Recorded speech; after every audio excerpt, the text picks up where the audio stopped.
Muchas gracias al Instituto Interamericano por la Democracia. Un saludo a todos los participantes en este panel. Cuando el doctor Carlos Sánchez Berzaín y Beatriz Rangel tuvieron la gentileza de invitarme a este foro, yo pensé que íbamos a hablar de la situación haitiana y de soluciones a esa situación haitiana. Pero nuestra querida amiga, la profesora Mariflores Lindor de la Tortú, ha empezado con una andanada de señalamientos al presidente dominicano Luis Abinader y a los dominicanos. Entonces, en tal sentido, tengo que referirme, aunque sea brevemente, a eso. Lo primero es que la prioridad del presidente dominicano, y yo no vengo aquí a hablar a nombre del presidente dominicano, sino simplemente a aclarar el señalamiento de la profesora, obedece a su compromiso con el pueblo dominicano de preservar la seguridad del pueblo dominicano. Y hoy Haití está en manos de una serie de bandas de narcotráfico, de crimen no organizado, sino desorganizado, comenzando por la 400 Maroto, que es la que tiene secuestrado a los misioneros que están en Haití. Ante esa eventualidad y a esa falta de control de las autoridades haitianas, es que el presidente Abinader tomó la medida de desplegar 11,000 soldados en la frontera para evitar que la desestabilización llegue a la República Dominicana, que tiene sus problemas. Lo que ha dicho el presidente Abinader el pasado mes de septiembre ante el periodo de sesiones de la Asamblea General de las Naciones Unidas es que la República Dominicana no tiene la capacidad, por ser un país pobre, por ser un país del tercer mundo, de aceptar, de asumir la tragedia de un Estado fallido, palabras textuales de él, que existe en Haití. Pero eso no solamente lo dice él.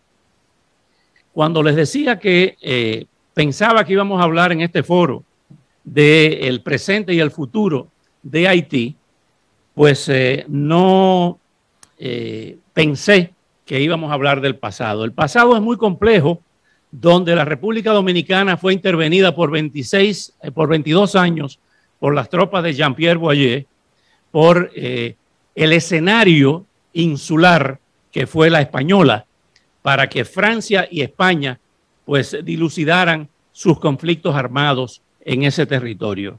El tema haitiano es un tema sumamente complejo. Lo primero que tiene que hacer la comunidad internacional, la comunidad hemisférica, es, sin lugar a dudas, buscar una salida inmediata a la inseguridad de Haití, a la inestabilidad social, política y económica de Haití. Pero fundamentalmente, desde el punto de vista de la seguridad, dominar a esas bandas armadas totalmente irregulares que pudieran irradiarse a todo el Caribe.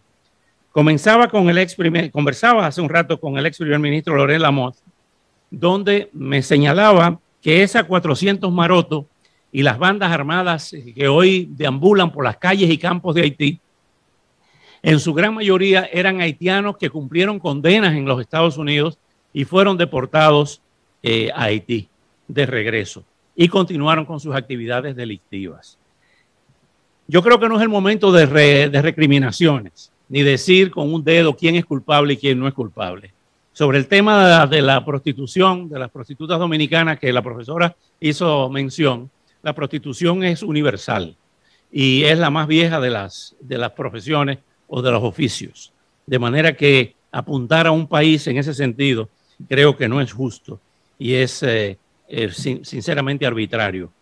En el caso de Haití, yo vengo a hablar de mi experiencia como corresponsal de guerra durante muchos años y justamente hice unos apuntes de lo que ocurrió puntualmente en un 20 de enero, alrededor de un 20 de enero de 1994, muy cerquita de aquí, en el Hotel Intercontinental, donde con motivo de la conmemoración de la fecha de Martin Luther King, que regularmente fluctúa porque cambian las fechas entre el 15 y el 21 de enero, se determinó ahí por el caucus afroamericano de los Estados Unidos, donde estaba presente Jesse Jackson, y Andrew Young reinstaurar en el poder a Jean-Bertrand Aristide con una intervención militar en Haití por parte de los Estados Unidos.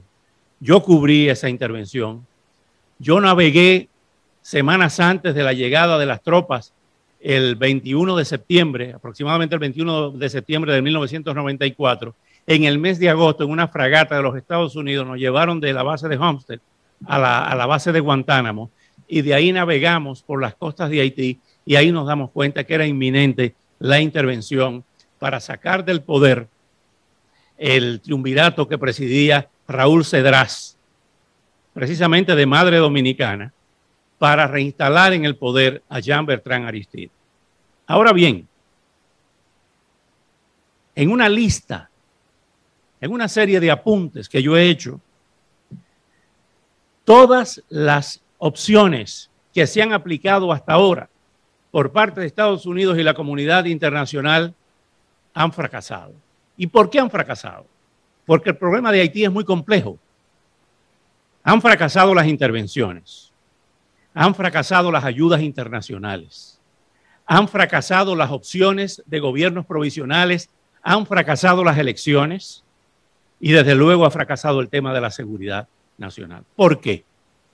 Porque el enfoque, ahí está la clave, ha sido de poner paños tibios o de darle aspirinas a un cáncer.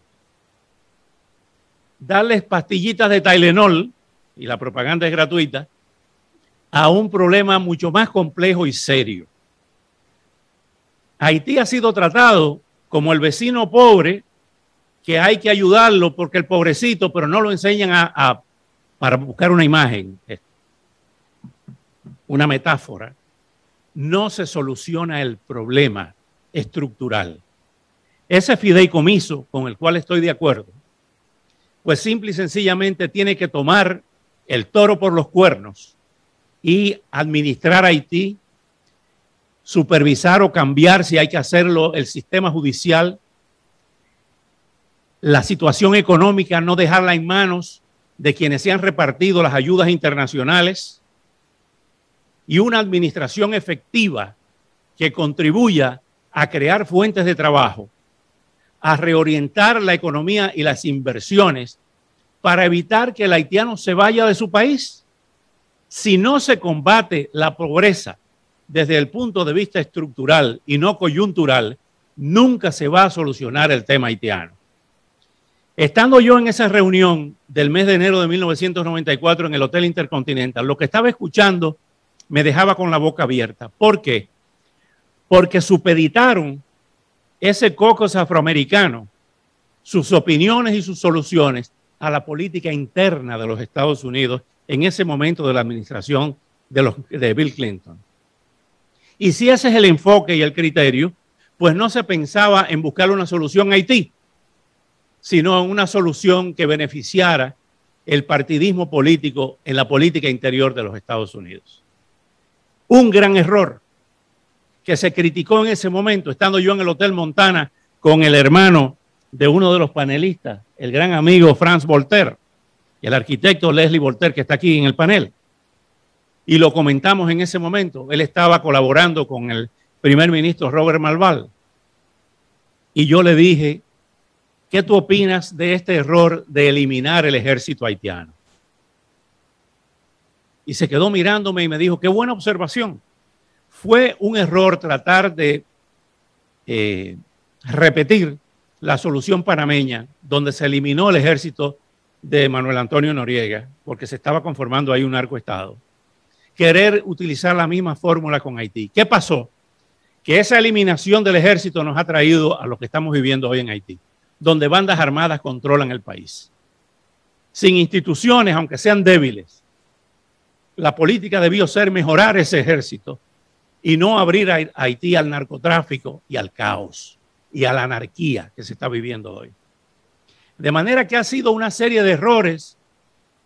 Pocas veces se ha visto en la historia de América una concatenación de errores de todas las administraciones norteamericanas y de la gran irresponsabilidad de los gobiernos de Francia y de Canadá, de hands off, para no tratar de solucionar enormemente la crisis haitiana.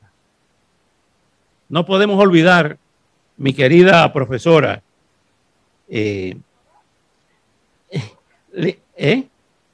Lindor Latortú, no podemos olvidar, profesora Latortú, que el origen de la pobreza haitiana, del pueblo haitiano, va mucho más allá del tema dominicano. La guerra entre Alejandro Petión y Christopher I devastó Haití. Y lamentablemente el triunfo de Alejandro, de las tropas de Petión, empobrecieron el Estado haitiano. La deforestación no la produjeron los dominicanos. De manera que esos factores, la multa que le puso Francia a Haití, que tuvieron que pagarla hasta el año 34 del siglo pasado, por decretar su independencia y para evitar que las otras colonias francesas como Martinica y Guadalupe se sublevaran, no fueron los dominicanos, fue Francia. Y hoy Francia no quiere asumir su papel histórico. De manera que este no es el momento de recriminaciones ni de señalamientos. Este es el momento de soluciones. Y la solución del pueblo haitiano viene con una labor coordinada de los buenos haitianos como ustedes y la comunidad internacional para sacar a Haití a flote y evitar lo que se está viendo hoy día, que una crisis haitiana desbordada se va a irradiar a todo el Caribe. Si a eso le sumamos la situación cubana, que es una situación desastrosa como nunca antes, lo que vamos a tener es a un Caribe inmanejable, si cabe el término. Y debemos recordar lo que fue la política norteamericana, y ahí están todos los documentos públicos, de los presidentes de los Estados Unidos a los gobernadores, a los primeros gobernadores norteamericanos en Cuba. Y de eso el profesor Carlos Alberto Montaner nos puede dar clase. De hecho, tiene muchos ríos de tinta publicados en este sentido, que la frase de las autoridades norteamericanas para el caso cubano es "Keep Cuba quiet", mantengan a Cuba tranquila. Y todavía en eso están los diferentes gobiernos republicanos y demócratas con relación a Cuba. Viví lo del año 94, el caso de los balseros haitianos que eran devueltos a Haití, el caso de la entonces fiscal Janet Reno, que cuando estaban en Guantánamo, yo los fui a visitar a Guantánamo junto con los cubanos, y recuerdo aquellas manifestaciones dentro de la base de Guantánamo de los haitianos diciendo: no mandé así, pedimos asilo, demandamos asilo. Y todo eso fue tratado con paños tibios. ¿Por qué no aceptaban a los haitianos aquí en la Florida en ese entonces? Para volcarlos en República Dominicana y crear más desestabilización y desigualdad. Quiero finalizar con un dato que yo creo que es fundamental, que no se ha mencionado hoy aquí. La isla La Española, que es el nombre original, tiene poco más de 76,000 kilómetros cuadrados, 2/3 de la isla de Cuba. Y Haití tiene 11 millones de habitantes y República Dominicana poco más de 11 millones. Ahí, en ese elan vital, hay más de 22 millones de seres humanos.